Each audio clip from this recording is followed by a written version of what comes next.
Right. Next, we'll move to the ready to kickstart. So, for MIGS, we need to do a successful intraoperative gonioscopy, and the technique and nuances will be covered by Dr. Madhavi, who's from Tirunelveli, Arvind, who will be taking us through the journey of direct gonioscopy. Yeah, over to you.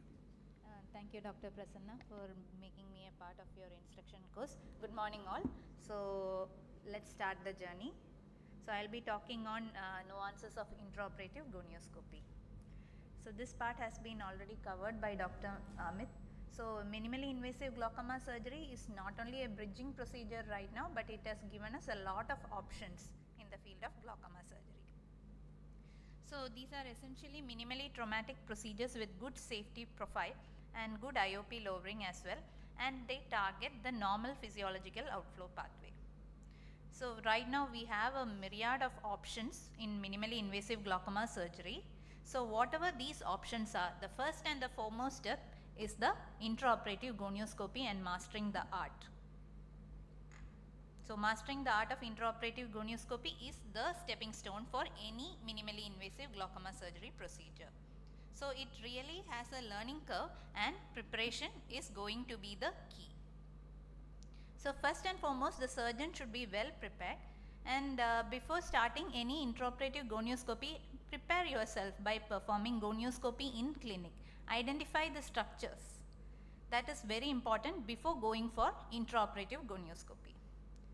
And know your landmarks. See how much the pigmentation is in the gonioscopy while doing gonioscopy in the clinic itself. And practice after your routine phacoemulsification. That gives you confidence while doing your intraoperative gonioscopy. Next, you have to select the patients with care, patients having good neck mobility, because you have to change the patient's head position and position yourself in such a way to get a good view of the structures. And patients without head tremors and having some good amount of cooperation, and initially when you are selecting the patients, have good visibility of angle in the clinic before taking up the patient for minimally invasive glaucoma surgery procedure. So, this is how the patient and the surgeon is positioned. You have to tilt the patient's head 30° away from the surgeon and tilt the microscope 30° towards the surgeon. So, here in this video you can see that we have made some marking. I will play the video again. So, we have made some marking.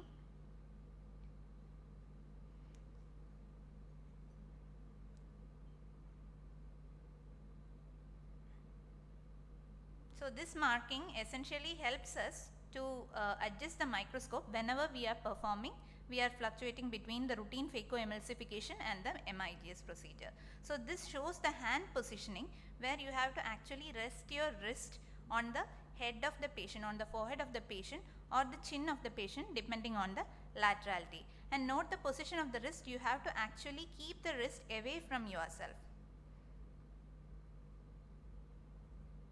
So, next is the patient bed positioning. So, ideally if you should keep the patient in the reverse Trendelenburg position with head above the heart. So, this will help to prevent the blood reflex from the Schlemm's canal. So, a good anesthesia is also a prerequisite, because this is one of the initial cases I was doing where the anesthesia was not so adequate. So, was having a good amount of struggle while doing the GAT, because the eyeball kept on rotating where I was trying to get a good view of the structures.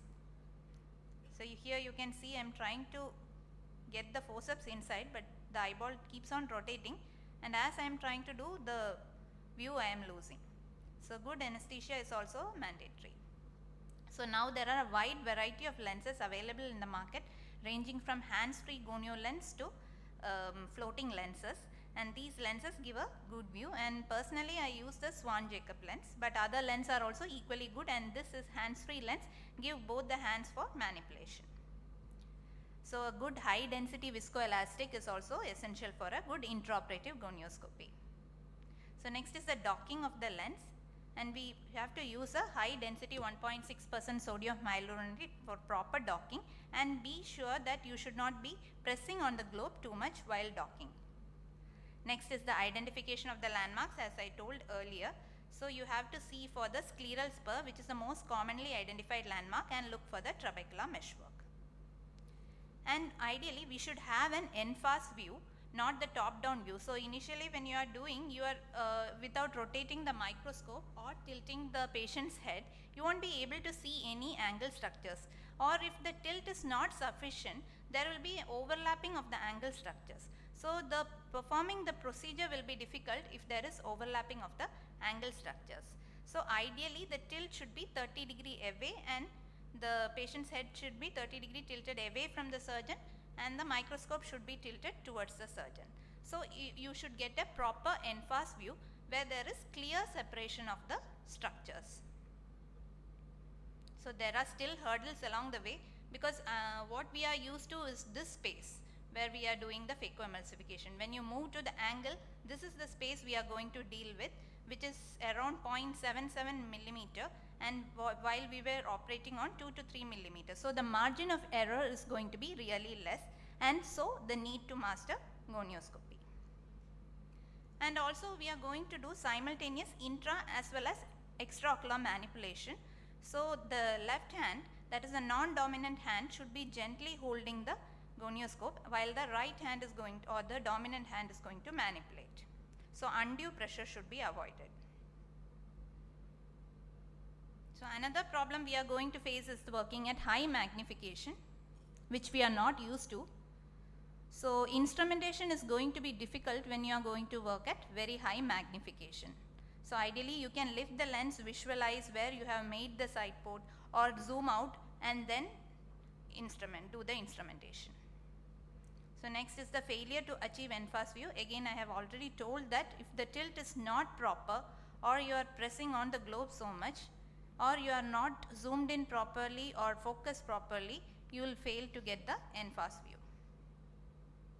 So the way to avoid all these is avoid undue pressure, so that there won't be any corneal folds. Here the view is there, but when I am trying to push the lens down, so I am giving some undue pressure, one of the initial cases, so that is creating a lot of corneal folds, which will not, then we won't be able to see the structures rather clearly. Next is the bubble trouble, where we should not be having any bubbles in the area. Even the small bubbles can hamper while you are performing the surgery. So be sure to take out all the bubbles before starting the procedure. And blood is going to be another problem, because any minimally invasive glaucoma surgery procedure is going to cause some amount of reflex bleeding. So you have to make sure to clear the bleeding and then proceed with the procedure, rather than struggling with the visualization. And corneal haze can also hamper your view. So this is a patient post acute angle closure attack. So after goniosynechiolysis, we are doing the tenito microhook trabeculotomy, but the view is rather unclear because of the corneal haze. So beginners should not be selecting such cases, but when you are mastered, then you can go ahead with such cases. So still blurry, why? It may be either too zoomed out, or even conjunctivochalasis, bubbles and corneal edema can cause. So to summarize, with the growing popularity of the new angle procedures for the treatment of glaucoma, it is very essential to master the art of intraoperative gonioscopy. Be it any minimally invasive glaucoma surgery procedure, you have to have the art of intraoperative gonioscopy in your kit. I would like to thank my mentors, and this is my team. Thank you.